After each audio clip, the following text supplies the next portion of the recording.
You're on a path in the woods, and at the end of that path is a cabin, and in the basement of that cabin is a princess. You're here to slay her. If you don't, it will be the end of the world. In Black Tabby Games' latest release, Slay the Princess, you are trusted to follow paths that lead you to a cabin, a princess, and a choice. Your choices matter greatly in this pencil drawn, visual novel inspired adventure. In this episode of Game Gems, we speak with the developers of Slay the Princess and learn more about what has gone into making this indie game that has the community buzzing. I'm your host, Jem, and we're here to see the magic behind the video games. Thank you guys so much for joining me. I'm so excited to talk about Slay the Princess. Not only has it crept in the last part of 2023 as such a really narrative driven video game that hit my top 10, but it's like kind of left a lasting impression on my chat and my community to the point where people are gifting it to each other and people are now adding it to their wish list. So I'm super excited that you guys had a chance to sit down and talk to me. So you guys want to introduce yourselves as the brain power behind Slay the Princess? Absolutely. And first, thank you. Thank Yeah, you for thank you so having much for us. And having it's so us. nice to hear all of that. It's so sweet. My name is Abby Howard. I am a cartoonist, the artist on Slay the Princess, and the co writer. Yep, and I am Tony Howard Arias. Abby and I are married. Um, I was the lead writer on Slay the Princess and the game designer. Ooh, so we love a dynamic duo. I love it. Well, that's amazing. I didn't like forgive me. I didn't do my official reporter research, but I didn't know that you guys were that close. Really interesting visual novel. One of the things that it says in the beginning is that it's based off, this is a love story, but you kind of don't feel that a lot. It's more of an adventure. So, kudos to you guys for creating something like that. Really fun to be able to work together in the same house where if one of us has a question, we can just walk over to the other room. We want to jump right into it. When developing a choose your own adventure style visual novel, many lead into routes that take the player down one kind of linear path to an ending. You get your route A, your route B, your route C, and then in Yoko Taro's sense, your route A through Z. But one of the defining features of this game is the ability to seamlessly blend your choices into the next chapter. So tell me, like, how did you guys keep your routes organized and what compelled you to say, okay, enough is enough. No more routes. No more routes in this house. Just 6 in the first demo, and when it came time to move on from that demo, which contains the full first chapter of the game as well as like the opening hook for the second chapter, when it came time to write the full game, I kept running into an issue where it felt like there was sort of too much diversity in how you could get to chapter two, where it was like, well, this could be interpreted as like 3 or 4 different styles of relationship. So Um, sometimes it would feel like a little random, I think, to people when they had made certain decisions, which of course then spoilers a little shape the way that the princess presents herself to you right, based where on kind of the perception you have of her. yeah, so for a lot of these routes, it just became like, well, to use an example, like we have in the original demo, you would if you took the knife down in chapter one and you fought the princess and you died, you would get a single version of chapter two, which was the Fury. But then it's like when it came time to write the Fury, there was just like this lingering question of like, okay, but like a third of the time you get there, she just like thoroughly kicks your ass and you die a sad mess on the floor. And then like another third of the time you mutually defeat each other in honorable combat. And then another third of the time she had a secret weapon the whole time and uses that to kill you. And aren't these all very different perspectives on a relationship? So when it came time to make the second demo and go into plotting out the full game, that just got split into like 3 separate versions where now it's like the adversary, the tower, and the racer. So when it came time to like set an upper limit for roots. We were limited with the framework of just like, this is the scenario that is set up in chapter one. We mapped out all of the outcomes. We got to a state where it felt like each outcome was adequately represented in its own like chapter two and onward route. So there wasn't a need to add more there. Yeah, a lot of it was kind of driven by what made sense for the story. So a lot of the endings are kind of just this is the satisfying conclusion to where you are now, and from here it would have to change so dramatically that it like blows up the world that uh is so delicately crafted here by Yeah. somebody. And like something that we had to be very mindful of while planning things out is the game has such an inherently repetitive structure. Hmm. And we go out of our way to use that repetition to our advantage, where it's like every time you're in the woods, it's a little different. Every time you're in the cabin, it's a little different. Every time you meet the princess, it's a little different. But there is just still this thing where it's like, even if it's all different vantage points to view the story structure from, it's the same thing. So like, how are we mindful in that no two chapter twos feel like they have a lot of overlap? None of the opening conversations for chapter three feel like they have a ton of overlap. um I'm just gonna assume this is roughly a spoiler acceptable interview, given that you've already Spoil pretty much it, everything baby. we've done. Spoil it. So it's like we also have that thing where there's like a meta narrative within the game where you finish a route that contributes a vessel to like the shifting mound, the meta princess, and then you have to start over and contribute more perspective. So there are also questions of like, well, how many conversations can we have with the growing version of the shifting mound before it just gets too redundant, and how many times can we send people all the way back to chapter one while it's without it getting so redundant, and how do we limit the length of the game such that it preserves the uniqueness of the playthrough? Because I think a lot of other visual novels might have taken an approach with this narrative structure of, to get the true ending, you have to collect all of the princesses and move on. Where it's like that would have been too much, and It would Right. have been very repetitive. it would have undermined player agency. Right. And I think a big thing that we do in our studio is basically ask ourselves, are we having fun writing this? Because if we aren't having fun writing it, for the most part, because sometimes it did get a little hairy with you having to rewrite that mirror scene over and over again. The one Oh, I specifically hate in the chapter mirror two, scene. where you see the mirror on the wall for the first time.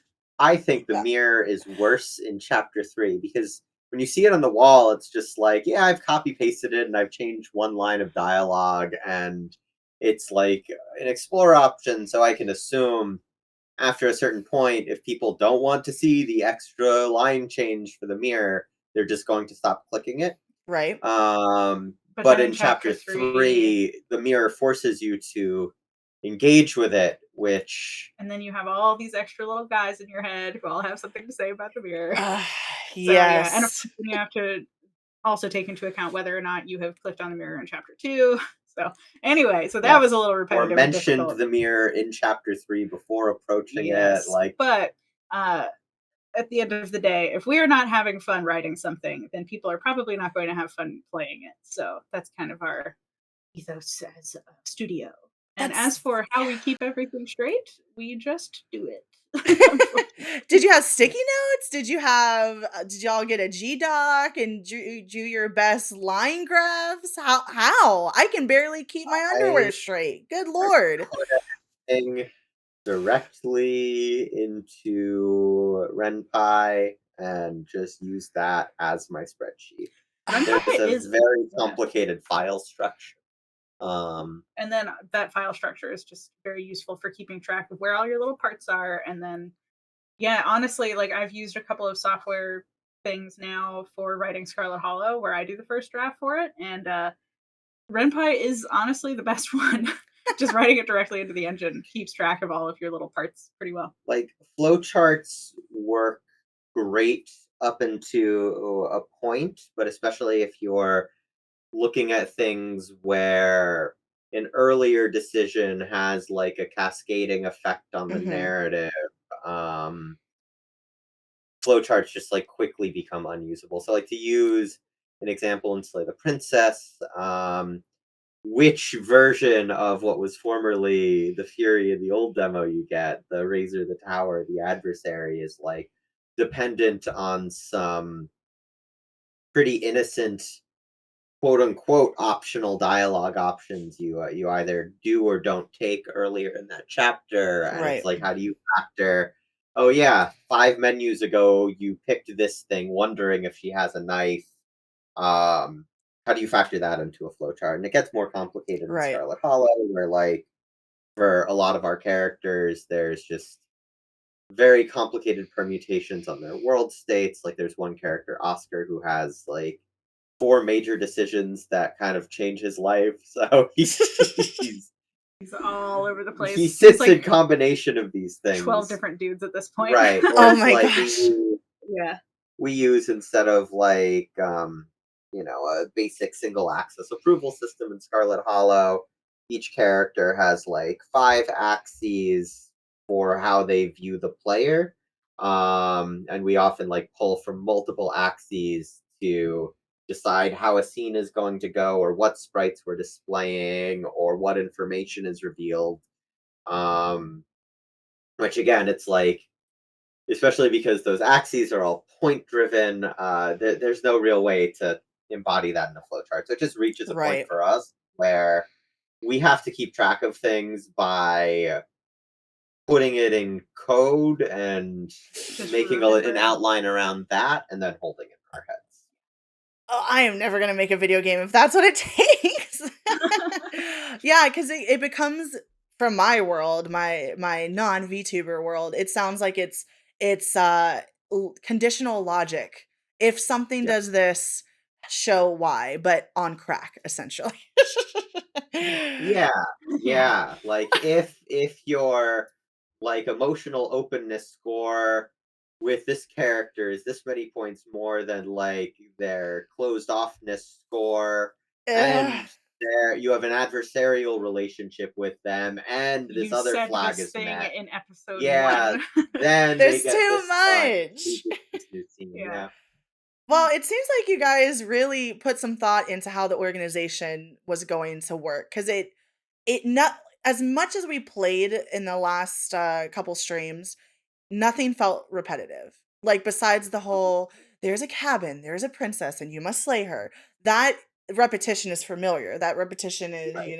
what you want to be repeated to you. But every playthrough that we did, every chapter, nothing felt the same. So like, kudos to that.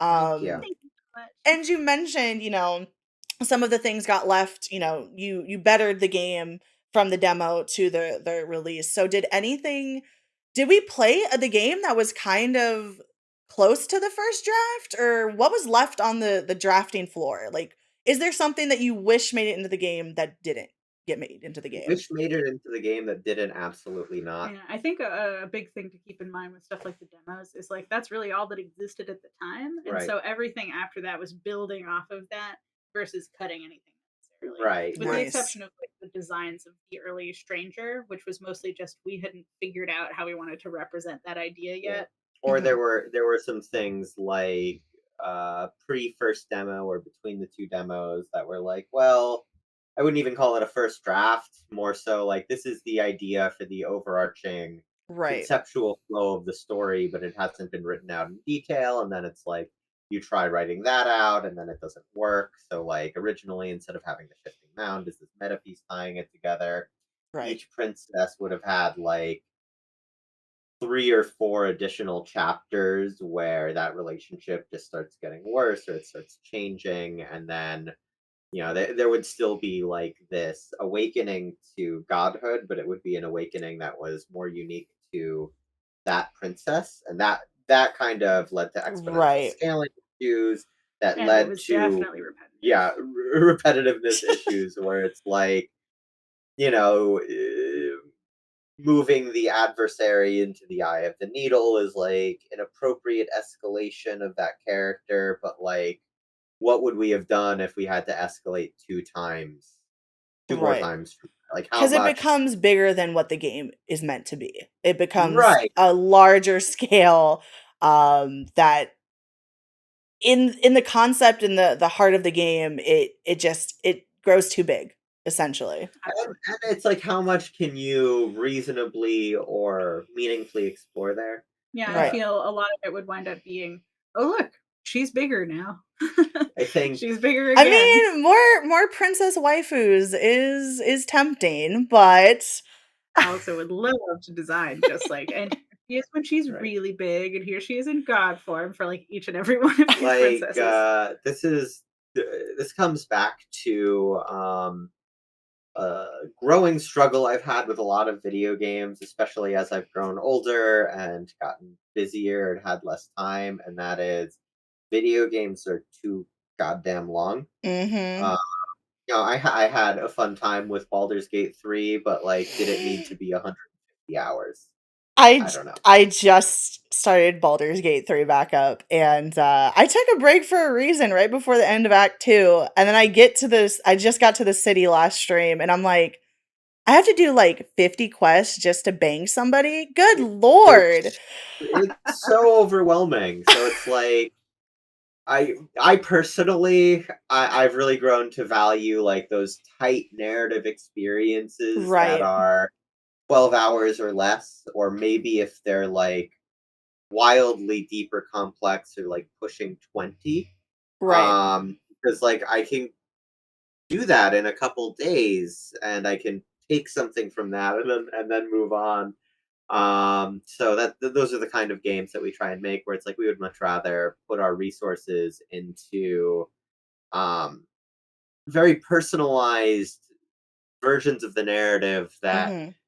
take exactly the amount of space that they need to say what we want them to say, Right. and And then you don't have to live there being for a done. few months. Yeah, Yeah. Yeah, your second home in Baldur's Gate. Oh that was god. my entire winter break. That one No. game. No, I dropped it immediately for Liza P. I was like, "Listen, I gotta take a break. I can't do this. Let me just go get killed on a Soulsborne game for 2 months and move on." I I knew if I took a break, I wouldn't finish it, and I gotta finish things when I start them. Uh, I totally get it. So, you speak so passionately about the narrative and the importance of the narrative. One of the uses of the narration is putting it into the customized companions, so the mhm. voices. I haven't seen that done before in a game where you have an adjustable, malleable voice that changes and kind of gives you a buffer to the unreliable narrator. So, are there Mhm. any voices that didn't make the cut? Did you have one Yes, in a few. mind? And if not, I think we should have some voice DLC. So, I think you should totally release them as free DLC. You want us to torture Johnny. So there were a few, right? The first demo, there was the Beast originally, which was later split into the Beast and the Witch. That one originally had the voice of the Obsessed, who was a kind of Captain Ahabby character. Um, he kind of got retooled into the Stubborn after we split the Fury into the Adversary Tower and Razor. I think he was the only one from the first demo that didn't make the cut into the full game. Yeah, and then the second one is The second one was the flinching for the Razor Root, who was in the second version of the demo. I found him way too similar to Paranoid and the Hunted, which made Mm, him boring to write for. It undermined those two who had really good things on their own. The Razor was the last route we did for the last full route we did for the game. I think the Thorn was the last yeah, route. really? that was the last one that got, especially the Yeah, illustrations. yeah. You could thank Abby for her last minute Oh insistence my god! of Because Eraser was doing the it. first. Because I went into this game completely blind. Mhm. I've seen the beautiful art style. I've seen people freak out and say like this is an amazing game. It just never got to me. And I streamed it and I was going through the action and then all of a sudden her arm snaps in half and a razor blade comes out. I'm like, "Oh my god, what is going on?" So it escalated very quickly and Yeah. yeah. The The, razor as a first route is bonkers to get. the cheated was really fun as an addition because it was like the last route and like this was a very difficult game to write. he in some ways like was me venting my frustrations about like some of the more repetitive parts to write. So like you have that part in chapter 3 where like the narrator starts his woods narration and the cheated is immediately like, no, fuck that, we're starting in the cabin. And that Right, was yeah, very much that me was being like, so good. I will not write the woods thing again. I'm sick of it. The script needs to be done. We're moving on. He's so satisfying for Um that. Of just, I feel speaking kind of, especially if you do the razor kind of later.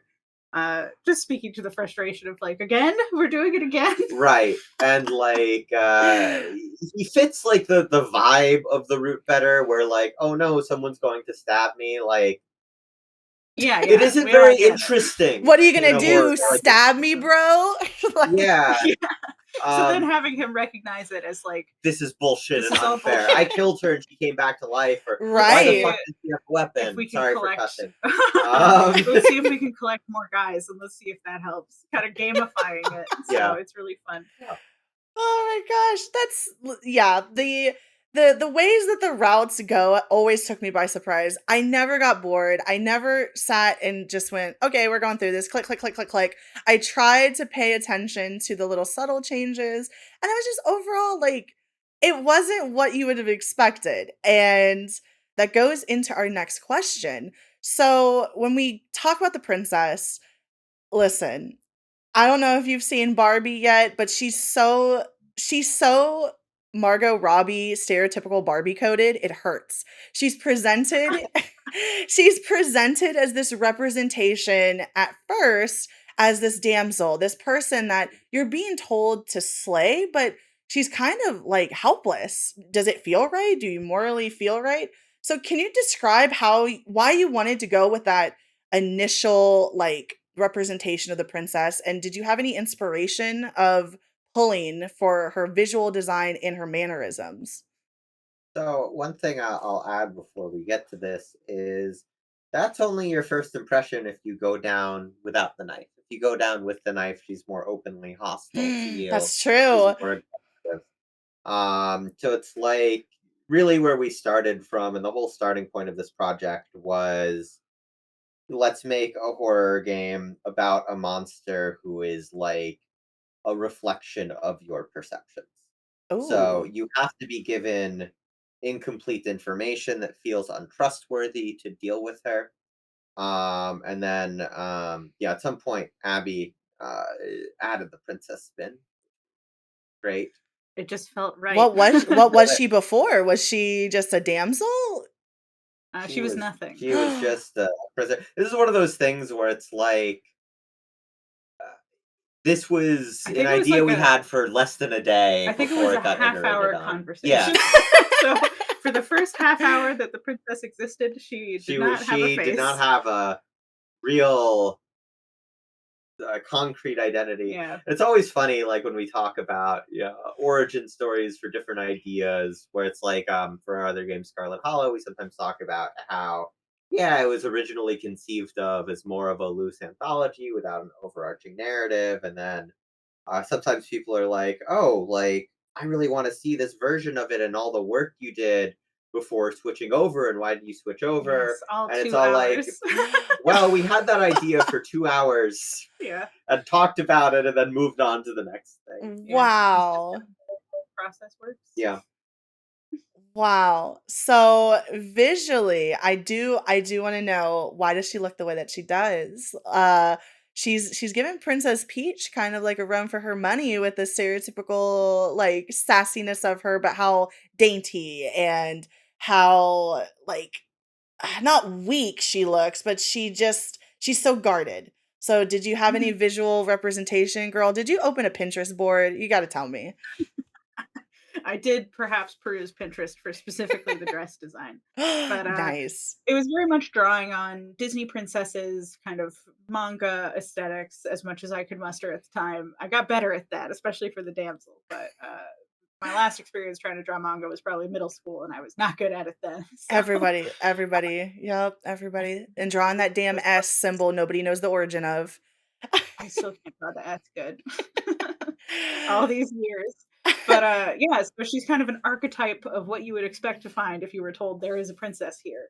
Uh, and the princess angle specifically is touched on a bit in the conversation you have with the broken mirror. There's a line that you can find if you dig for it about why exactly you perceived her this way to begin with, but it is very much your perception that shapes who she's Oh, going to be by the time you get down there. very nice So foreshadowing with that. Yeah, because trust me, I didn't know that I had like Talon bird arms, and then my chat went crazy because they're degenerates. So, so like overall, just you have things that you expect and then things you don't expect. Mhm. So that was just amazing character design in my opinion, because even if I grabbed the knife and walked out, I was like, I don't want to hurt her. I don't want to. She's sassy now. I don't want to hurt her. oh yes. But it had to be like, okay, here's her baseline. Let's go with something that can transform into all of these different things. Right. Right. So And yeah. you did that Anyway, beautifully, because even with some of them being more monstrous than the others, you can still tell it's the same being. It's the same entity. So you really captured the transition into the later parts of the chapters with the monster design in that. So I want to give you kudos for that. thank you. What was the most challenging part of the production of Slay the Princess and the promotion of it? With how unique the game plot is, it's kind of hard to market it with avoiding spoilers. I went in blind. I didn't know what to expect, but I think overall the title card says it best. This is a love story, but it's not the typical kind. Can you guys expand on the challenges of conveying such a cool concept within the with can you guys explain and expand on the challenges of conveying such a cool concept with the restrictions that you had on keeping the game small? Well, it was easier to convey than Scarlet Hollow, our other game, which has similar issues with spoilers.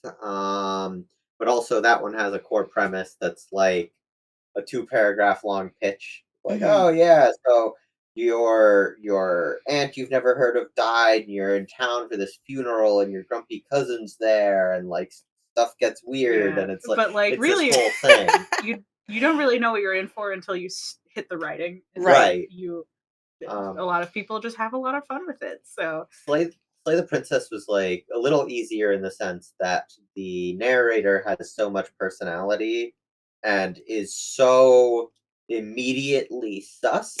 And like there is this cultural history of sus narrators in video games that we could draw on, that Mhm. like yeah, when we do trailers or like the Steam pages put together from sort of the perspective of the narrator. yeah, People kind of they pick up on the basic situation of, oh, the title's telling me something that I wouldn't normally want to do.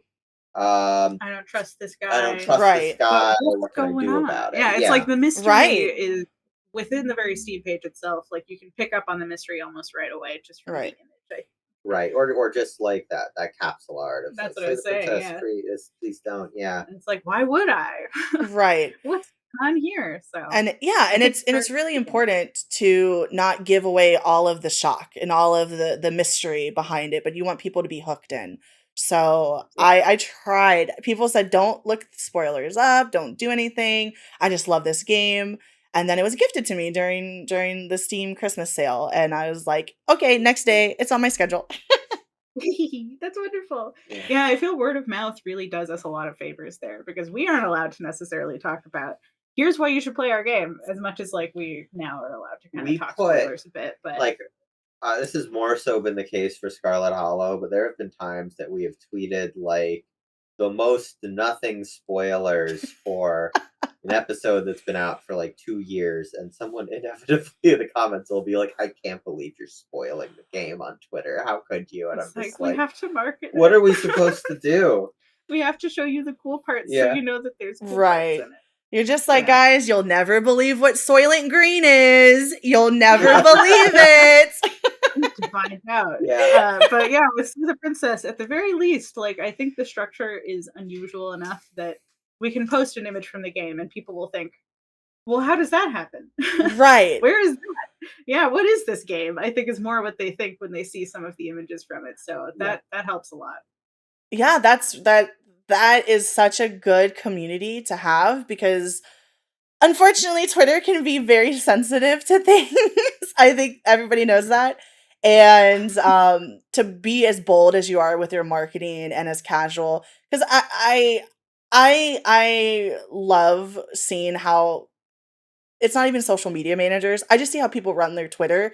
And if you have like such a cool way to just promote your game, you got me. Like the way that you respond to people, you got me. Um so I think overall when it comes down to promoting your game and making sure that you don't give away the big parts of it. Is there anything that you wish that you could have conveyed more in the marketing behind it? The way that you manage your message and the way that you connect with your community, it's so important to me. So I was just wondering if there's like anything else, like if you wish you went on more talk shows and you wish you did this, but if you're happy, that's amazing. A lot of people don't hit it right. Yeah, I think I'm happy with it, especially since this is a visual novel. I think that that's like something that stops people usually. Right. Yep. Uh, and this is so intriguing. They're like, all Yeah. right, I'll give it a try. It's hard to really complain about how things have gone. Um, like I think there's some areas too where it's like, well, in hindsight, maybe I would have done this marketing thing differently, but Maybe more also thirst tweets for the princess, maybe for the so one of the ones that I'm thinking of because there's also questions about like I don't know butterfly effects or knock-on effects from like one piece of marketing. right. Is I feel like we did Steam Next Fest maybe a little too early, and we should have waited until like right before release to further maximize hype, or we should have waited until the second demo was there to re-incentivize people to play the game and get like Right. a new wave there. But also, like the first time we did Next Fest was the thing that finally gave me the motivation to fix the horrendous optimization on the boil effect we were using in the game. So like the we didn't have new content for that demo, but it was an excuse to make it like a better experience for other Right. people sooner that we might not have had the motivation to deal with. Right. And um what was I gonna say from there? Like Next Fest still went very well. Like we performed towards the top, but not in like the runaway category. A tiny handful of titles do, and there's no saying like if we'd waited, would this have been worse, or was that the reason we were able to get like a booth for the indie showcase at PAX? Right. So like, It given that we're at a is. point where Yeah. the game is sold well, it's reviewed well, all of this other stuff, it's hard to really say, oh, I wish we did X, Y, or Z differently marketing wise, because for every thing that in isolation could have been better, you never know Right. would that have changed anything else about development and made things worse. And that's totally fair. It takes a confident business to look at where they were and just plan for the future and not lament. I think the most important thing is you're getting people that don't play visual novels playing visual novels, and that's a huge About yeah, like, I'm not a visual novel girly if I can't smooch people, and even then, it has to be a certain, like, it has to hit some stuff, but I think overall, like, this presentation of this type of game, it's breaking what a visual novel should be and taking it a step forward, in my opinion.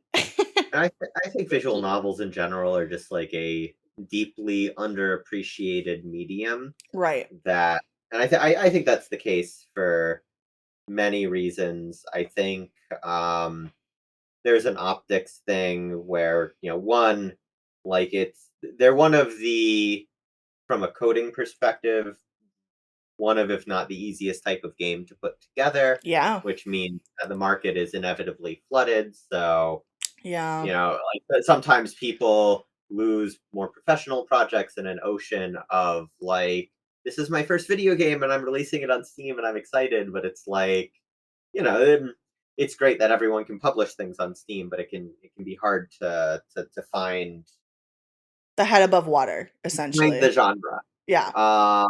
And likewise, I think this is something that we've talked about on social media in the past. There's challenges where, for a lot of video games, the style of the game is the genre. Mhm. And right, so it's like if you look at uh Soulsborne games, you're talking about Lies of P earlier, like beyond just those gameplay mechanics, which I would call the mechanics more of a medium, like there's genre expectations around Mhm. it, of things being grim and sad and tired. So and that gets reflected in the gameplay, and it's a cyclical thing where the gameplay is also grim and sad and tired. And I say this as like a deep fan of the genre, but with visual novels, like I feel like visual novels are something that very much should just be viewed as a medium, right? It's an interactive book, but a lot Right. of people view it through the lens of genre because that's what we're used to doing in video games. And then you have folks who are like, well, I'm not into dating sims specifically. Mhm. Uh, Dating sims are wonderful. But taste varies from person to person. But it's like they'll only be aware of a tiny handful of visual novels that are all dating sims, and then they assume all visual novels will not be aligned with their interests and expectations Right. genre wise moving forward. That's absolutely fair. For somebody that does not dip their toes into, visual novels, the last one I did was the Dead by Daylight one, and that's because they had the marketing budget to promote it. I would have never Sure. thought I would have never thought to just pick it up because of the characters, it's just not my style. But something about Slay the Princess, even if it was gifted, it was on my wish list for since launch, and being able to play it last year was one of my top 10 moments. And it really it satisfied the itch of maybe visual novels aren't so bad if people just kind of get creative with it. And that's I think part of the power of Slay the Princess is the creativity of taking those risks and breaking those molds of the God, I hate to quote the guys that did Game of Thrones, but you have to subvert expectations. We don't talk about season 8, but like Yeah. it's true. It wasn't what I thought it was, and I walked away completely satisfied. And then when I was done with the game, I immediately looked up all the Wikipedia articles and I was trying to figure out, oh, if I did this, I would have got that. Oh my God, I should go to YouTube and watch this route. So Right. like it was a very immersive experience. And I think visual novels as a whole, that's the goal. Immersion and Yeah, connecting. and I think there's this thing too where there's a lot of things that, frankly, in my opinion, are at least visual novel adjacent that no one discusses as such, or very few people discuss as such because the genre expectations are Mhm. off. Where it's like the Ace Attorney franchise, Right. those are visual, right? With Yeah. like some gameplay and puzzle mechanics around like investigation and like a courtroom, but you could make those games in a visual novel engine, Right. and the UI has a lot of overlap. And I think something that we like to do also, like ignoring the game design part, is to focus a lot on the narrative because this is the medium that we've chosen. Like, we don't have to worry about like, and here's the game mechanic that functions in this part of the game and coming up with a way to make that work. Instead, we can pour everything into making sure that the art is unique and expressive and making sure that the writing has the kind of depth that we want it to. So Yeah. Wow. that's kind of very much where we focus, and I feel that the medium we've chosen lets us do something really immersive for that. Yeah, So and I do think interactivity plays a huge role in the appeal of something like Slay the Princess, and it's something that I think when you're working in games or you're working in like a visual novel or you have a story that you want to tell, it's important to ask yourself like what is the best medium, what is the best platform for this story to work. Right. And I know, like there are exceptional light novels and choice-free visual novels, and this isn't intended to be like a ding or a drag or anything, but like I think when you're working in an interactive medium, uh, it can be very helpful to focus on interactivity as like the main special type of engagement with your story. Why is this, I And guess, like the question to ask yourself if you're a dev getting started or a writer getting started or an artist, why is this better as a video game than as a book or as a right. comic? Yeah. Does this enhance the story that I'm trying to tell? Because looks at camera, Hollywood doesn't know how to make video game movies. So so the media, yeah, I absolutely agree with that. That makes a lot of sense. Okay, moving on. So the voice actors in this game get a lot of praise. They get a lot of love. They had some immense shoes to fill. Their performances are being heralded as emotionally charged, fearsome, and remarkable. So I'd like to know, did you have Nicole Goodnight and Jonathan Sims penned during the conception of Slay the Princess? Was there auditions? And if there was an audition, were voicing the voices part of Sims's, his trial? Well, they were our first picks. We reached out to them, and they both said yes. So Let's go! that's how it went. It was very, very exciting. Yeah, I had been listening to both of them on their various podcasts for a long time because I listen to a lot of podcasts while I work. So being able to reach out to them and work with them was really incredible. I really enjoyed the experience, and they were both just really, really good at it. We could tell them kind of a description, and they would just run with it, and that would become the character. So it That was is just really, amazing. yeah, I feel really fortunate to have worked with both of them. Oh my god, that's like it's like a little bucket list when you guys are making the what do we want from Slay the Princess, and you put Nicole Goodnight and Jonathan Sims and you get to check it off because it happened. That's amazing. Yeah. Absolutely. Yeah. When we were designing the princess, I was like, Nicole has a really princessy voice. This Oh, could work. yeah.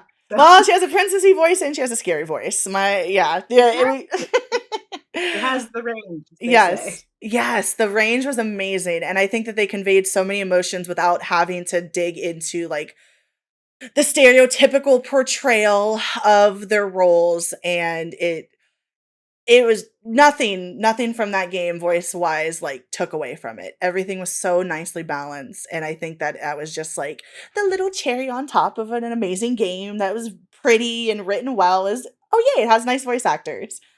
Yay. That's wonderful. And now all of the voice lines are equalized too. Good job, Tony. Yeah, you have to learn so many things when you are a tiny dev team.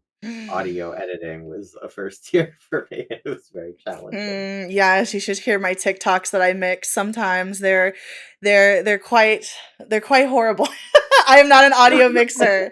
I in my headset I hear the Shrek music when I'm making a Shrek joke, and then on TikTok I don't hear it at all. So I sympathize with the audio editing, but everything sounds And it's like wonderful.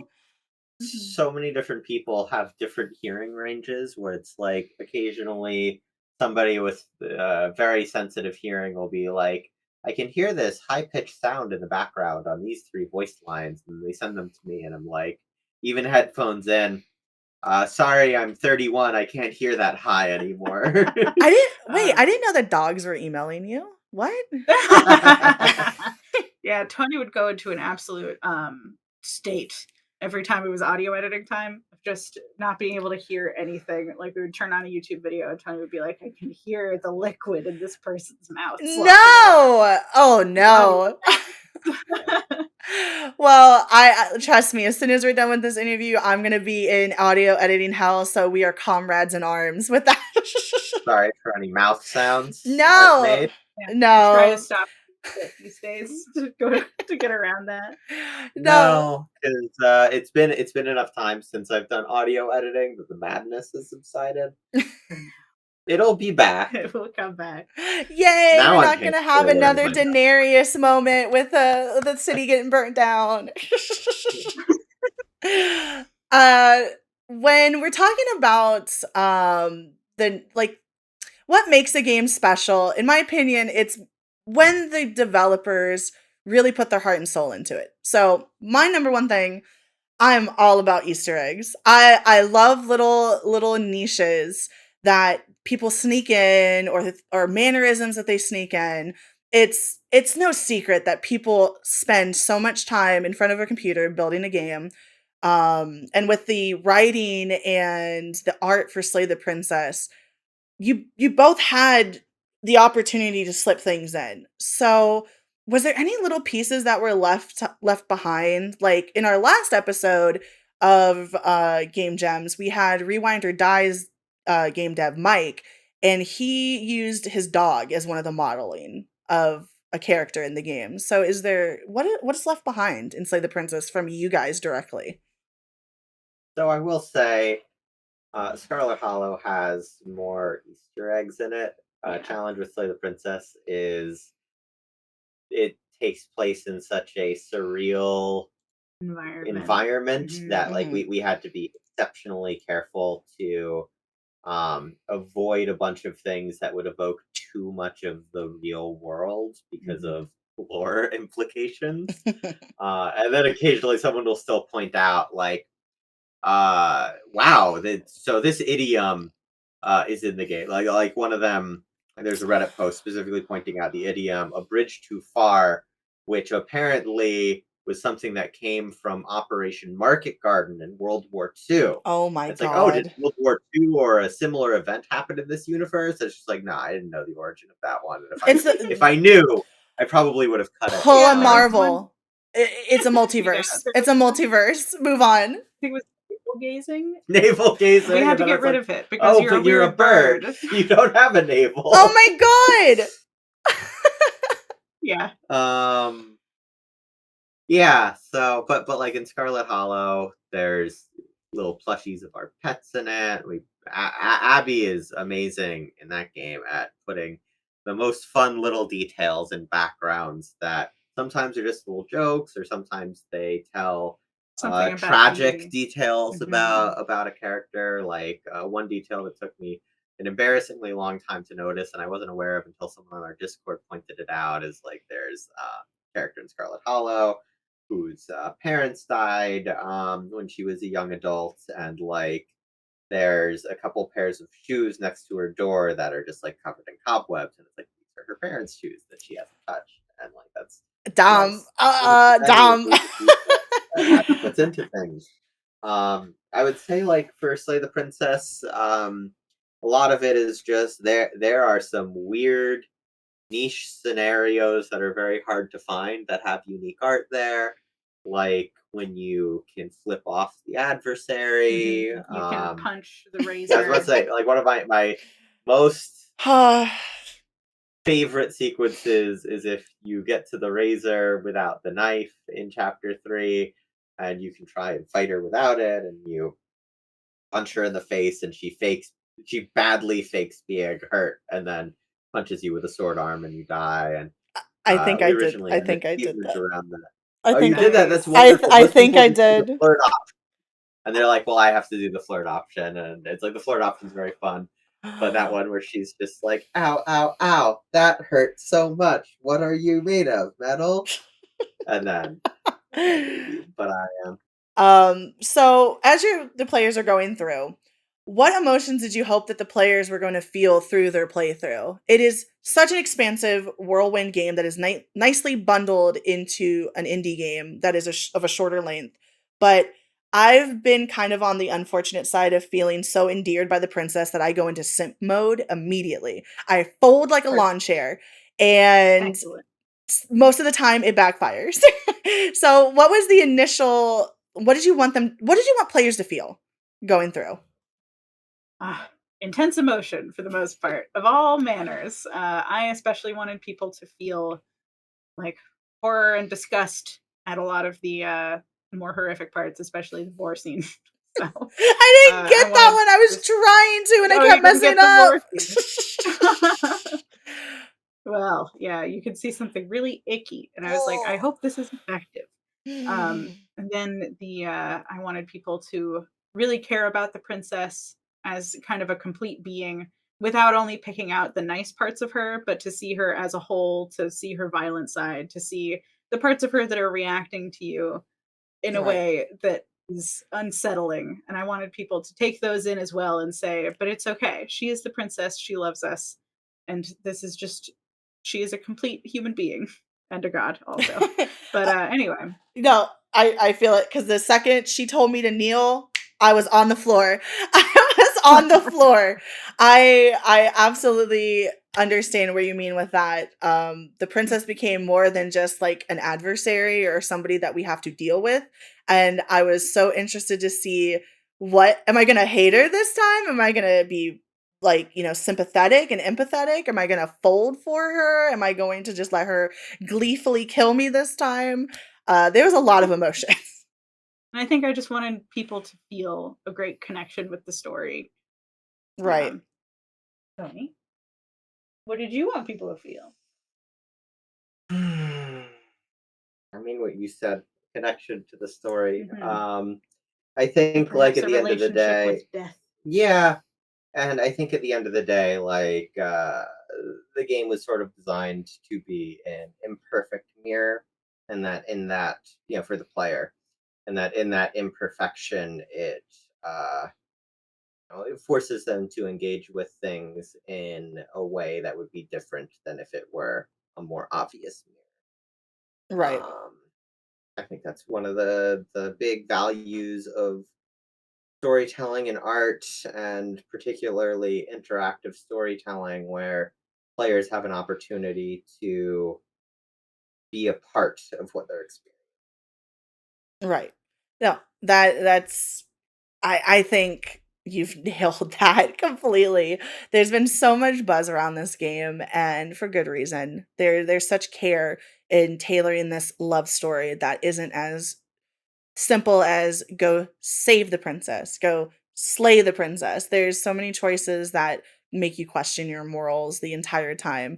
Even on the ones where I'm getting a razor stabbed through my chest, I'm like, did I do this to myself? Should I have been nicer to her? Why did I do this? I'm so sorry, baby girl. Like, there's been so many moments in the game, and I think I've only clocked like 10-ish hours, if that, and I can't even pinpoint the emotion I had. It was truly a whirlwind, and it was a diverse experience every single time. Oh, thank you. I'm Yeah, so thank you glad so that it much. was effective.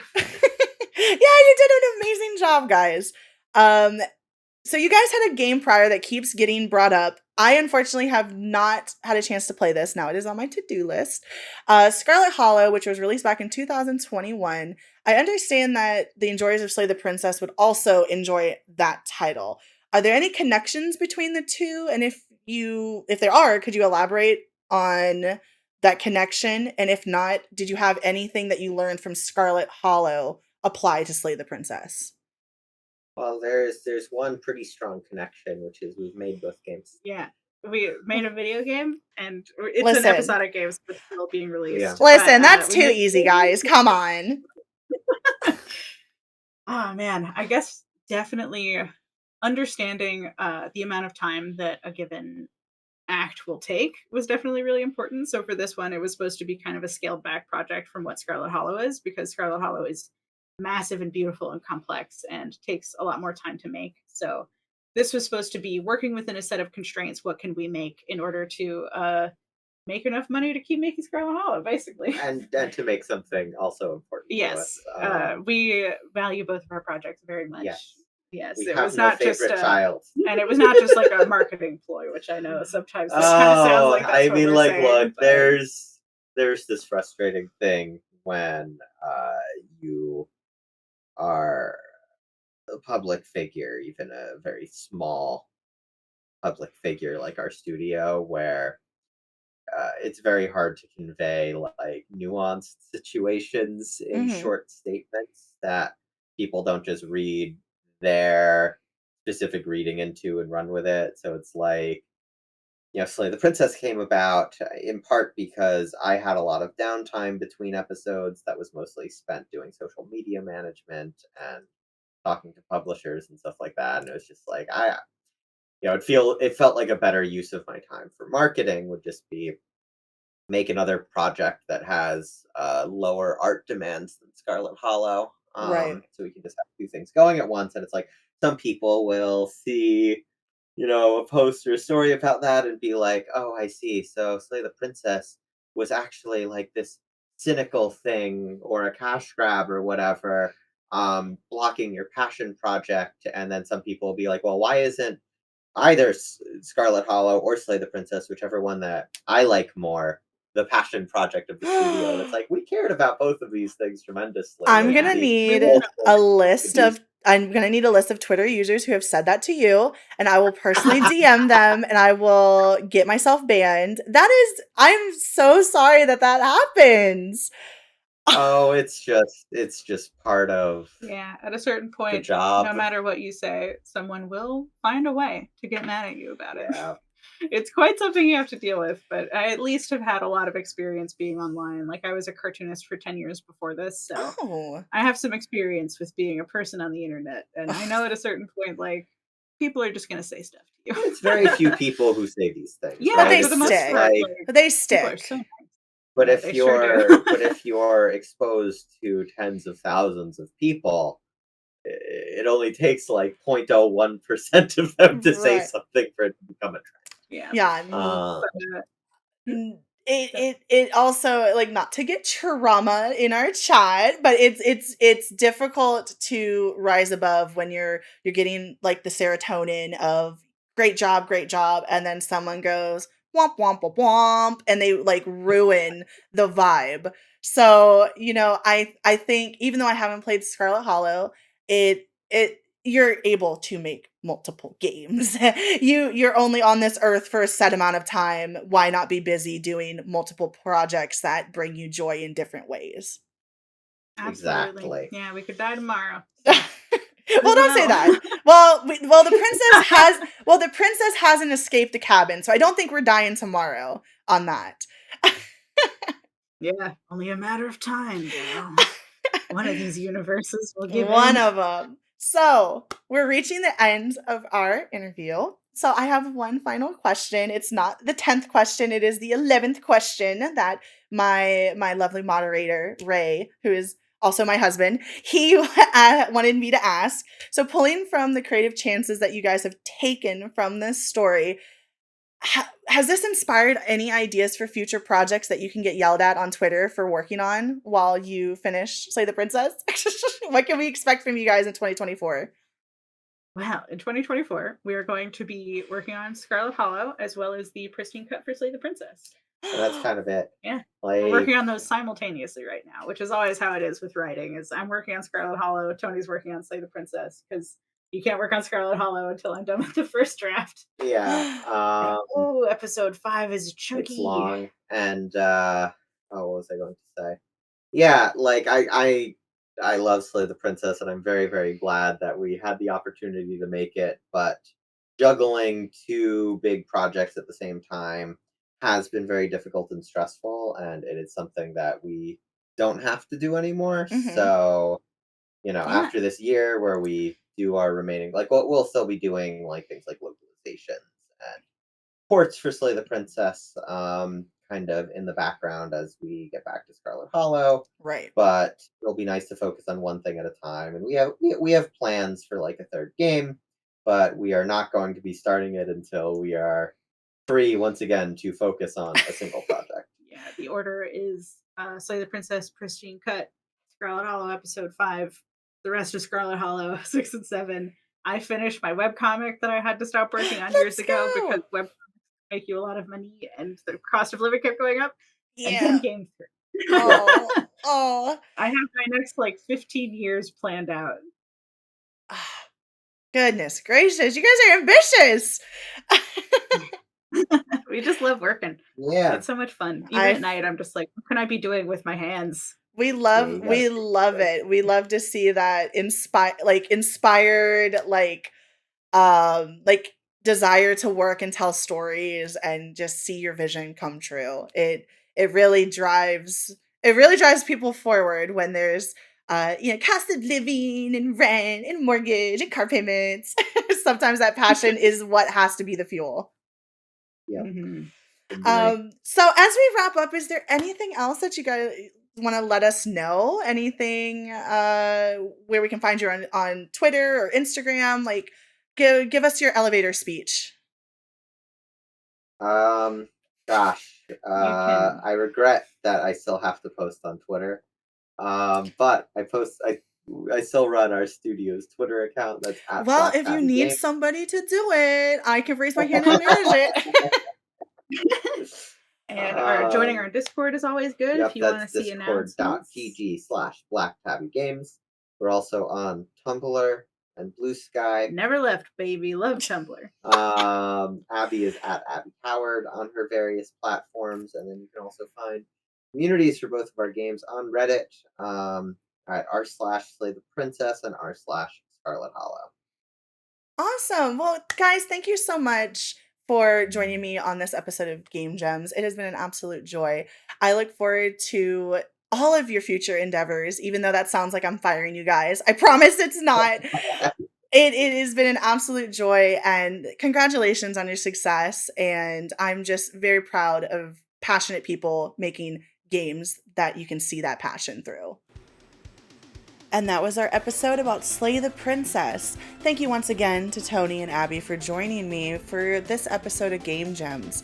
You can find more about me, Gem, your wonderful witch with the most, at twitch.tv/gemglam. And if you are daring, you can follow my silly video game and thirst tweets at twitter.com/gemglam. See you soon.